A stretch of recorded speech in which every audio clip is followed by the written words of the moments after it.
Hello, and welcome to Enough and Evolving podcast.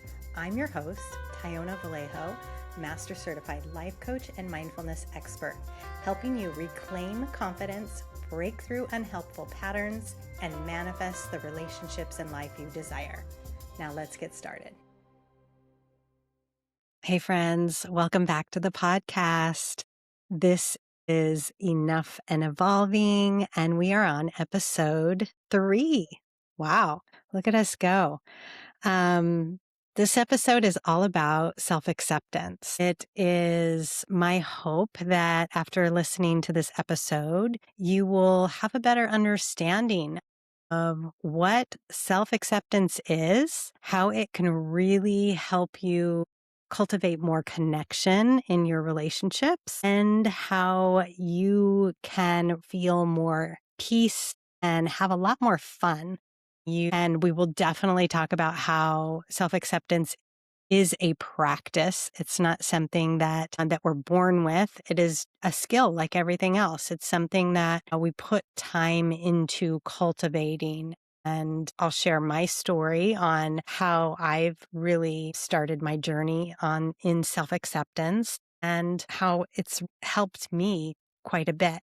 And it's definitely a pillar of the Enough and Evolving mission. It is something that is essential for us to understand that we need self-acceptance in order to feel like we're enough and to know that we also have the potential to evolve and create the life that we want. So with that said, let's get into it. So why is self-acceptance important? Self-acceptance is so important for our journey in this human life, because without it, we cause a lot of our own suffering. We experience a lot of resistance in our lives when we're not finding that acceptance. And I say finding, but I mean really creating, practicing, cultivating that self-acceptance. The more we practice self-acceptance, the stronger we become at it, the more that it really supports us in our mindset, in our nervous system. And we're going to talk a little bit about how self-acceptance is actually such a great practice for regulating your nervous system. The first part of that practice comes back to understanding that we must establish safety in ourselves in order for us to be able to practice something like self-acceptance. If we're not feeling safe, if we're feeling dysregulated, it's going to be really tough for us to practice that self-acceptance. So coming back to that inner safety that I talked about in episode 1 is definitely the thing that you want to, again, return to again and again. That is going to be your foundation for personal growth and really helping yourself advance in things like self-acceptance, self-compassion, self-love. So let's look at what is self-acceptance. Self-acceptance is the unconditional embracing of all aspects of oneself, our strengths, our weaknesses, flaws, without judgment, shame, or the need of external validation. And to me, self-acceptance really is the gateway to learning to love oneself, but it doesn't necessarily require you to feel like you're so in love with yourself. So it's important to remember that you can experience self-acceptance without really feeling like, I love this particular part of myself. You are definitely able to move in the direction of self-acceptance without feeling like you need to love something about yourself. So an example would be, let's say you want to feel less judgment, less resistance around your own body. But at this time, you don't love your body. That's totally fine. You don't have to love your body to just accept your body. Same thing with a loved one that you might be struggling with. You don't have to feel in love with that person in the moment that you are capable of accepting that person in their humanity as they are. So, what I really see self acceptance as is this ability to release resistance. Releasing resistance can be a great way of working towards something that you're trying to manifest in your life. So if you are currently feeling a lot of resistance in an area, whether it's a relationship that you're experiencing a lot of triggers and resistance around, or whether it is your own personal thoughts about yourself and where you are in your life, and maybe in your career, if there's a lot of internal resistance happening, then that might be a great place for you to start practicing some self acceptance, some acceptance of you, as well as maybe even acceptance of other things in your life, other people around you. So for me, I would say I really started my journey with practicing self acceptance after one of the hardest seasons in my life. I was probably in my early 40s, and we were experiencing some financial hardships, and I was having some kind of marital struggles. And at that time, I started actually working with my first coach, um, who was very helpful in helping me integrate the practice of self acceptance and really helping me realize that a lot of the stuff that I was thinking and experiencing was completely normal.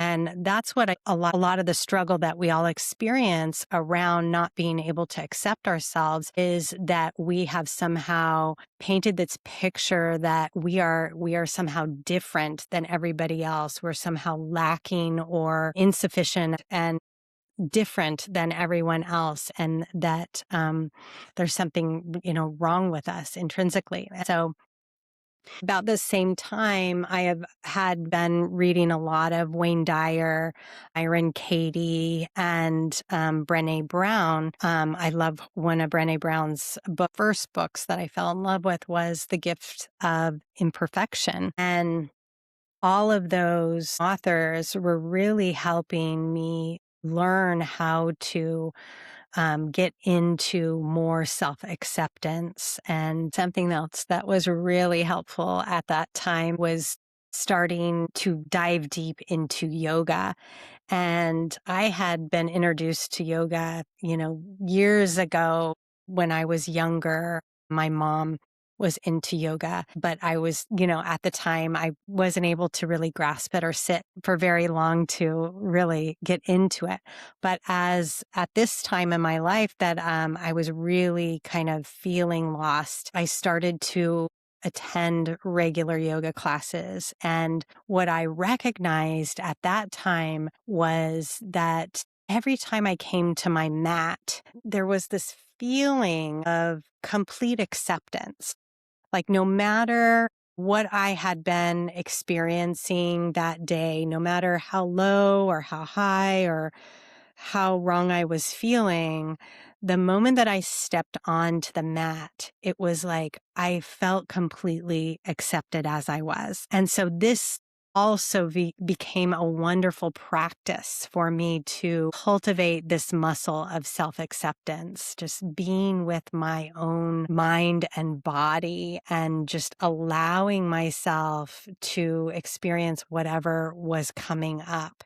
this also became a wonderful practice for building self-acceptance. I think one of the best things that we can start to notice when we're practicing self-acceptance, the difference of when we're in self-acceptance and when we're not. So when we're in self-acceptance, what does that look and feel like? Who are we being when we're accepting ourselves in our own humanity? And who are we being when we're not accepting ourselves? So what I noticed in my own behavior is that when I wasn't accepting myself, this was often fueling my over drinking and some of my other behaviors that were not in alignment with who I wanted to be. The blaming, the yelling, the not showing up as the mother or wife that I wanted to be. Then there would be this kind of background of anxiety that would run overall. So again, when we're defining self-acceptance, we're seeing it as the ability to acknowledge ourselves as we are and accept who we are. So we're having the willingness to be with whatever is coming up and see that behavior through neutral eyes, not with judgment or critical self-blaming. And I really see it as, in order for us to grow and evolve to who we want to become, we first need to make friends with or get into that self-acceptance of where we are. I think self-acceptance is just being okay with what is. And when I say okay, I mean just allowing what is without needing to change it in the moment. So it's not like you're giving up on this idea of you improving or changing over time, but it is this momentary feeling. It is this accepting of what is in the now. And I would even argue that the more that we are resisting who we are and not allowing ourselves to be as we are, that also fuels dysregulation in the nervous system. It perpetuates this feeling of self-rejection, this feeling that we are not enough as we are. And that can be, again, very dysregulating to our nervous system. So in order for us to regulate and become more resilient in our lives and in our relationships and in our workplace, then there is this beautiful opportunity to practice being accepting of what is. We've all probably heard that quote, "It is what it is." This is the idea of things are completely neutral until we have a thought about that. So you being as you are, whatever that is in this moment, maybe it's that you aren't as far in your career as you'd like to be, or maybe that is that you are not feeling very confident about yourself. The fact that you are where you are is completely neutral. It's neither good or bad. I know your mind wants to argue, but yeah, I can see all these reasons that it's not good. And yes, you can get a lot of people to agree with that, but that doesn't mean that it is true. It is what it is completely neutral. And where you are just is where you are. It is completely neutral. We can also find argument for the other side that it is a perfect place where you're at. It is a wonderful place to start to grow and create the life that you want to create, and for you to learn what you need to learn to achieve to get to where you want to go. So arguing against what is futile. It only creates resistance. And if we want to feel better within ourselves, if we want to build self trust and self confidence, then accepting ourselves as we are in this moment is the next step. Another thing that happens when we are not accepting ourselves is that we are constantly looking to the future and measuring ourselves to an ideal that we have of ourselves. And when we're measuring ourselves to this ideal, then we see and feel the lack of what it is that we're wanting to become. And so we can feel very out of harmony with who we are. We can get into this place of not accepting ourselves as we are because we're feeling like there will be better than here. And we do that a lot in comparing ourselves with that ideal, but also comparing ourselves with others. When we see others that are living a life or having relationships or something that we desire, then we can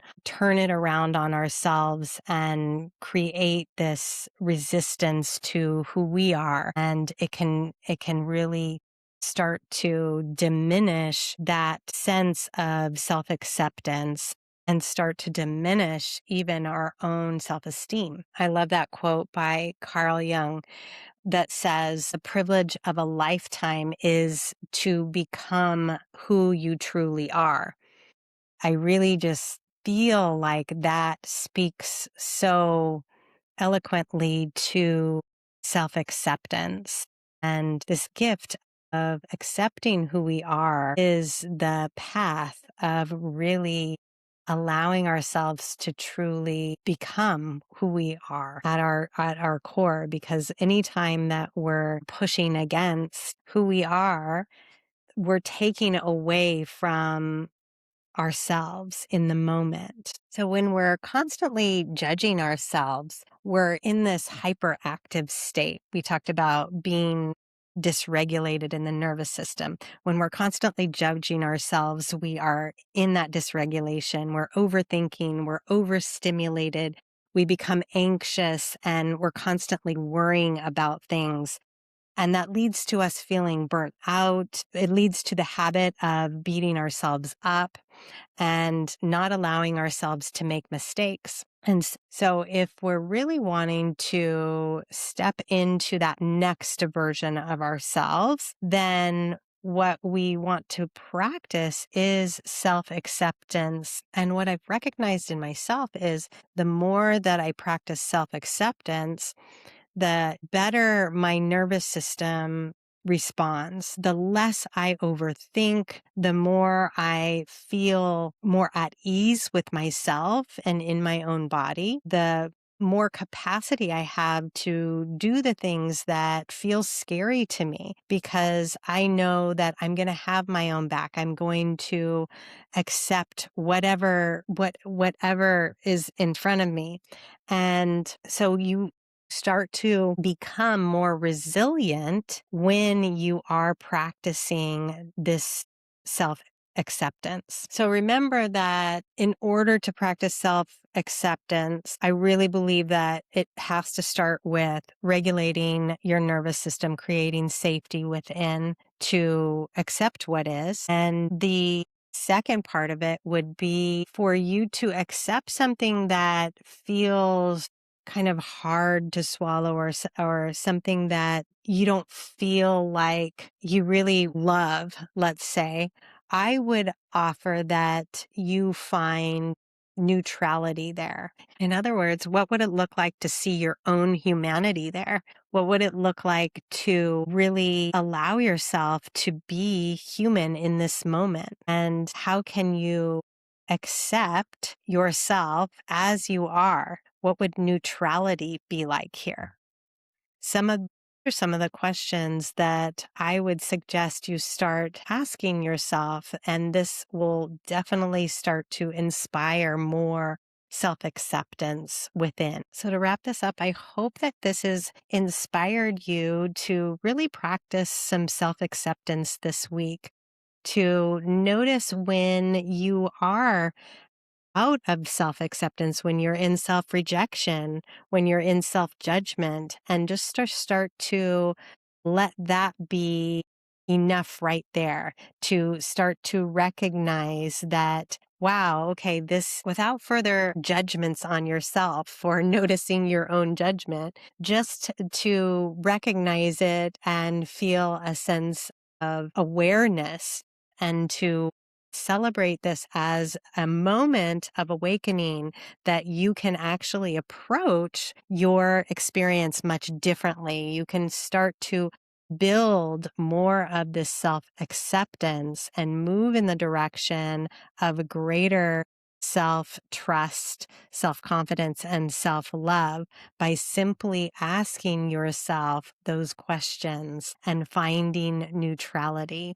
Thank you again for tuning in. It is such a pleasure when I get to hear from you that you have listened to the podcast and you have received something that is really helping you, inspiring you, encouraging you towards your goals. I love, love, love hearing from you.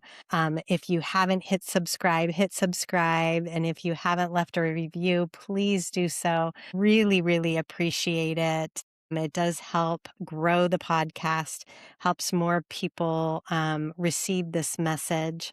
And of course, if you'd like to take this work even deeper, I am currently opening up 5 coaching spots to new clients, and I'm really excited. I'm excited to support 5 new women or courageous men who are ready to really step into greater self confidence. You can start to really step into a more confident voice in your career or in your home life and to create more of the life that you want to live. So thank you again for tuning in. I look forward to sharing more with you next week. And until then, be sure to remember that you are enough and there's always the potential to evolve.